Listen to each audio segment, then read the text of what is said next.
एक समय की बात है, महात्मा बुद्ध अपनी तपस्या में लीन थे। उन्हें तपस्या में बैठे हुए कई दिन बीत चुके थे। तभी एक शिकारी उस रास्ते से जा रहा था। उस शिकारी ने महात्मा बुद्ध को पहचान लिया। शिकारी ने महात्मा बुद्ध के बारे में बहुत बड़ाई सुनी थी, किंतु वह महात्मा बुद्ध की बड़ाई से संतुष्ट नहीं था। उसने परीक्षा लेने के लिए सोचा।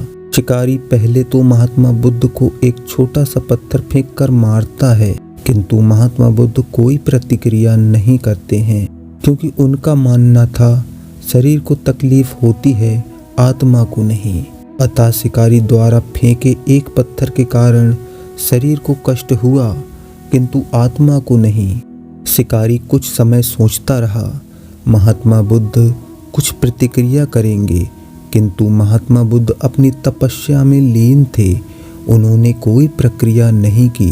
पुनः शिकारी ने पत्थर फेंका। वह पत्थर महात्मा बुद्ध के आँख के ऊपर लगा और उस जगह से खून बहने लगा। महात्मा बुद्ध को आभास हुआ उनके शरीर से रक्त बह रही है, किंतु वह फिर भी अपनी तपस्या से नहीं उठे।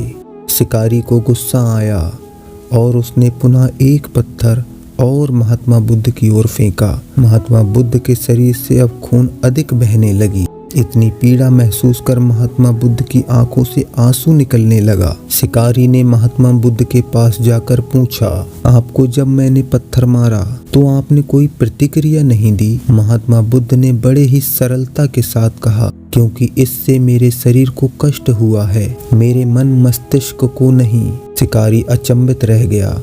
उसने पूछा, फिर आपकी आंखों से आंसू क्यों बह रहे हैं? इस पर महात्मा बुद्ध ने पुनः कहा, तुम्हारे द्वारा किए गए समुचित कार्य के परिणाम के बारे में मेरा मस्तिष्क, मेरी आत्मा विचार कर रो रही है। तुमने इतना बड़ा पाप किया है, तुम्हें कैसी सजा मिलेगी? बुद्ध की बातों को सुनकर शिकारी महात्मा बुद्ध के चरणों में नतमस्तक हुआ और उसने क्षमा याचना की।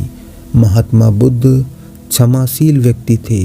उन्होंने तुरंत शिकारी को क्षमा कर दिया और अपना आशीर्वाद दिया। वह शिकारी महात्मा बुद्ध का आशीर्वाद पाकर एक महान व्यक्ति और साधक के रूप में जीवन व्यतीत करने लगा।